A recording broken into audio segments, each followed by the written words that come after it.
अस्सलाम वालेकुम एवरीवन। आज से हम डिस्कस करेंगे ओवरऑल पाकिस्तान के रिलेशंस विद इट्स नेबर्स और द इम्पॉर्टेंट कंट्रीज। सही है। सबसे पहले आज हम शुरू करेंगे पाकिस्तान और रशिया के रिलेशंस को।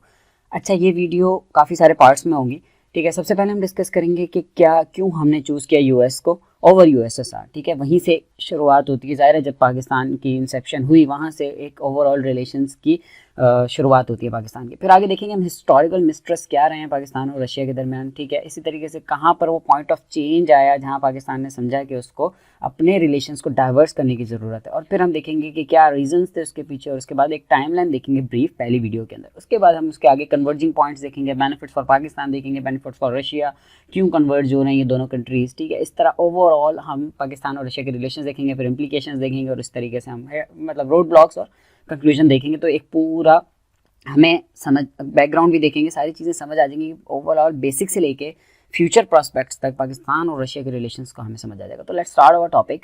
सबसे पहले हम देखते हैं कि भाई क्यों हमने यूएसएसआर के ऊपर प्रेफरेंस दी यूएस को, और हमने अपने आप को यूएस के साथ अलाइन किया। ठीक है, तो इसके अंदर सबसे पहली चीज़ है from economic and military perspective देखेंगे। सबसे पहले पर्सपेक्टिव ये था कि सोवियत यूनियन हमने क्यों नहीं ऑप्शन देखा, क्योंकि सोवियत की इकॉनमी इतनी ज़्यादा स्ट्रांग नहीं थी, इतने ज़्यादा मतलब इतना होल्ड नहीं था ओवरऑल दुनिया के ऊपर जितना ज़्यादा पाकिस्तान उसका होल्ड था, यूएस का होल्ड था। यूएस एक मतलब सबसे पहली सुपर पावर डिक्लेयर्ड थी। तो इस वजह से इकोनॉमिक और मिलिट्री पर्सपेक्टिव तो ये था कि सीधा सीधा हमें अपनी इकॉनमी बेटर करने के लिए, अपनी मिलिट्री को स्ट्रॉन्ग करने के लिए हमें यूएस का साइड लेना चाहिए। ठीक है, सिंपल पहला पर्सपेक्टिव ये हो गया। दूसरा, हमने क्यों यूएसएसआर को नहीं चूज़ किया, उसकी रीज़न ये थी, एक पॉलिटिकल एलीट का पर्सपेक्टिव था।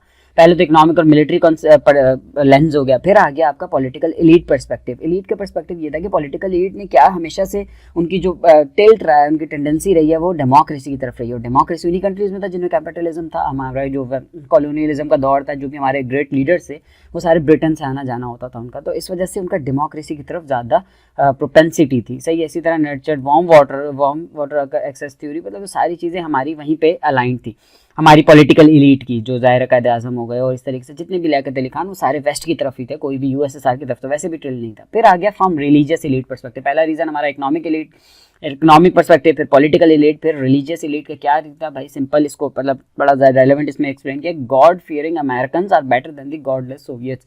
इसके अंदर वो यूएस और यूएसएसआर, यूएस और सऊदी अरब का भी एक आता है कि गॉडलेस कम्युनिज्म, मतलब गॉडलेस कम्युनिज्म का मतलब था गॉडलेस जो थी एंटिटी वो मसला था सऊदी अरब के लिए, और कम्युनिज्म मसला था यूएस के लिए। तो इस तरीके से वो दोनों आपस में अलाइंड हो गए थे। तो खैर वो तो अलग हो गया, लेकिन यहाँ पर भी हमने इसलिए प्रेफरेंस दी, हमारे रिलीजियस ज़्यादा इन्फ्लुएंस था पाकिस्तान के अंदर रिलीजियस लीडर्स का, तो उनका भी यही था पर्सपेक्टिव कि भाई ये ठीक है जिन जो फियर मतलब ज़ाहिर अमेरिकन क्रिश्चियनिज्म और ये क्रिश्चियन और इस तरफ चले गए सारे। फिर आ जाता है डिप्लोमेटिक पर्सपेक्टिव से, क्या did not send a customary message of the facilitations on the Pakistan independent और एस्टैब्लिश, क्योंकि एम्बेसी नहीं बनाई, कोई प्रॉपर तरीके से उन्होंने डिप्लोमेटिक टॉक पाकिस्तान के साथ वैसे भी नहीं बढ़ाए थे। तो इस वजह से हमने ये 4 रीज़न मेन है कि हमने क्यों यूएस को चूज़ किया, ये तो हो गई बात क्लियर।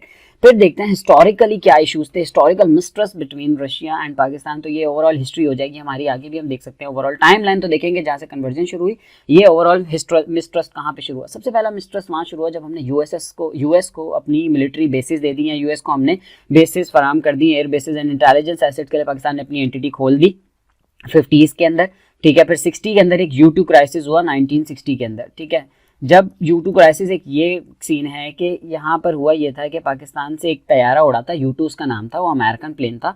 ठीक है, इंटेलिजेंस पर्पज़ के लिए यूज़ होता था, वो यूएसएसआर में गया इंटेलिजेंस के लिए और यूएसएसआर ने उसे बम से गिरा दिया। ठीक है, उसको गिरा दिया और फिर उसके ऊपर बहुत हार्श उनकी स्टेटमेंट थी जिसमें यूएसएसआर ने पाकिस्तान को वार्न किया कि don't play with fire. Obviously वो एक सुपर पावर था, तो रिकनेसेंस और मॉनिटरिंग के लिए पाकिस्तान ने स्पेस दी थी यूएस को, जिस वजह से ऑब्वियसली हमें पता चल रहा है कि हमने ओवरऑल मतलब यूएसएसआर का मुखालिफत ही की थी और इसकी वजह से हमारा हिस्टोरिकल मिसट्रस्ट चला था, पहले तो रीज़न। दूसरा ये था कि rapprochement between China and US. Simple आपको पता होगा, हेनरी किसिंजर को पाकिस्तान ने यहाँ से भेजा था, ट्रीटी साइन हुई थी जिसमें वन चाइना पॉलिसी आई थी। तो ओवरऑल चाइना एक प्रॉपर सोवियत अलाय था और सोवियत वहाँ पर सिंपल कम्युनिज्म था और वो एक मेजर अलाय कंसिडर किया जाता था। तो जब वो ट्रीटी हुई इंडिया, वो जो आपकी थी सोवियत म्यूचुअल फ्रेंडशिप जो ट्रीटी दोनों के दरमियान थी, वो खराब हुई और उसके बाद से मतलब जो आपका चाइना का रिलेशंस फिर खराब हुआ रशिया के साथ और पाकिस्तान के साथ। उन्होंने वो मिसट्रस्ट और वो रिलेशंस को हार्श करने के लिए यूएसएसआर ने एक इंडिया के साथ ट्रीटी साइन की, म्यूचुअल फ्रेंडशिप ट्रीटी। इसी के कंडीशन के बाद जो 1972 के अंदर जो निक्सन को हमने भेजा था और वन चाइना पॉलिसी आई थी और फिर चाइना ने अपनी इकोनॉमी खोली थी और अपने आप को अलाइन कर दिया, तो चाइना की एक्सेप्टेंस हुई। वो सारा जो सिनेरियो था उसकी वजह से भी एक हिस्टोरिकल मिसट्रस्ट क्रिएट हुआ पाकिस्तान और रशिया के दरमियान।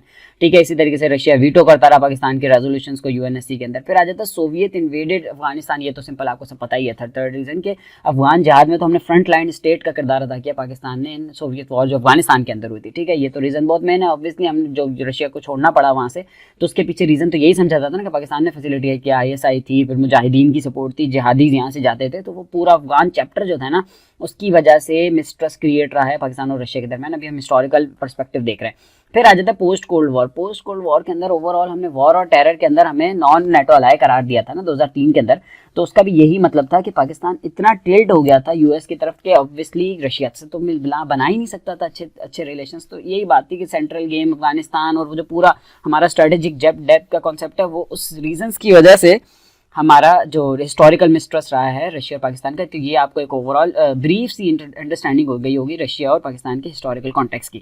फिर अब हम देखते हैं कि कहाँ पर ये पॉइंट ऑफ चेंज आया। सिंपल इज दैट, एक लाइन में आंसर है। चेंज वहाँ आया जब हमारे यूएस के साथ ताल्लुक खराब हुआ। जब यूएस के साथ ताल्लुक खराब हुआ है तो हमने अपनी रिलेशंस को डाइवर्स किया। सबसे पहले तो खैर वो पीछे एरा बायलैटरलिज्म जो हम देखेंगे फॉरेन पॉलिसी की वीडियो के अंदर कि जब हमने चाइना की तरफ गए इधर उधर गए, उस टाइम भी हम रशिया की तरफ नहीं गए थे। ठीक है, लेकिन जब ये 2008 का इंसिडेंट हुआ, इंसिडेंट सिंपल ये था 2008-11 के अंदर ये सब मेन पॉइंट चेंज हुआ। सिंपल मैं एक लाइन यहाँ समझा देता हूँ थोड़ा थोड़ा करके कि यूएस ना टिल्ट हुआ इंडिया की तरफ। यूएस ने इंडिया के साथ डील कर दी न्यूक्लियर, जिसमें ये 2008 की डील आती है। ओबामा आ गया, इंडिया ने विजिट किया, न्यूक्लियर टेक्नोलॉजी ट्रांसफर करने का प्लान हुआ, पूरा एग्रीमेंट हुआ और मतलब सिविलियन पर्पस के लिए यूज होंगे। फिर चाइना एनर्जी पर्पस के लिए जो पूरा प्लानिंग होगी वो सारी चीजें इसके अंदर आई। फिर रेमंड डेविस का एपिसोड जो हुआ था 2011 के अंदर आपको पता होगा। फिर ओसामा बिन लादेन वाला 2011 में हो गया, सलाला इंसिडेंट हो गया 2011 में।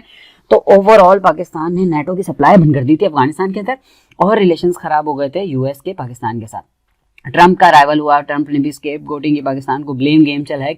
तो इस सारे सिनेरियो की वजह से पाकिस्तान और यूएस के रिलेशंस खराब हुए और यूएस किसकी तरफ डाइवर्ट हुआ, यूएस गया रशिया की तरफ। इसको आगे हम देखेंगे कैसे कहाँ से बढ़ना शुरू हुआ। तो why is there a change. अब कुछ और रीजंस भी हैं कि क्यों चेंज आया। एक तो मेन रीजन मैंने आपको बता दिया ना, यूएस के साथ रिलेशनशिप खराब हुई, जब मेन ब्रेक थ्रू ही इवेंट ये है।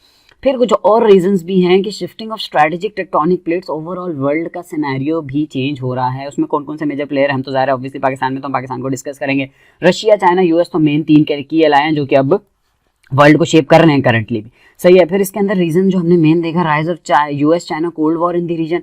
अब यूएस चाइना की जो कोल्ड वॉर थी ना उसकी वजह से एक टिल्ट आ रहा है, मतलब एक चेंज आ रहा है क्योंकि China is threatening the hegemony of US. तो इस वजह से यूएस की इन्फ्लुएंस कम होता जा रहा है। फिर दूसरा रीजन है इंडियन शिफ्ट टुवर्ड वेस्ट। तो इंडिया जब वेस्ट के साथ अलाइन करेगा तो रशिया को भी इशू होगा। सही है। तो रशिया फिर इस तरीके से उसको काउंटर करने के लिए पाकिस्तान और दूसरी स्टेट्स की तरफ मतलब कन्वर्ज कर रहा है। फिर आ गया US withdrawal from Afghanistan. Afghanistan से यूएस ने विड्रॉल कर दिया। ये भी एक मेजर रीजन है कि अफगानिस्तान का यूएस का इन्फ्लुएंस कम हो गया, यूएस का इंटरेस्ट कम हो गया और इसी वजह से हम अफगानिस्तान मतलब अपने रीजनल स्टेट की तरफ शिफ्ट करें जिसमें रशिया भी है।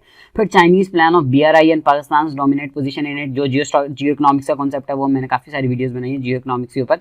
तो वो आप देखेंगे किस तरीके से जियो इकोनॉमिक्स का विजन पाकिस्तान लेके चल रहा है और उसके ऊपर हमने अपनी नेशनल सिक्योरिटी पॉलिसी दी है, हमारे व्यूज़ आए, हमारी रिलेशन चल रही है, इकोनॉमिक डिप्लोमेसी चल रही है। तो ये सारी चीज़ें उसके अंदर आ गई। फिर आ गया strategic balance of power in the reason.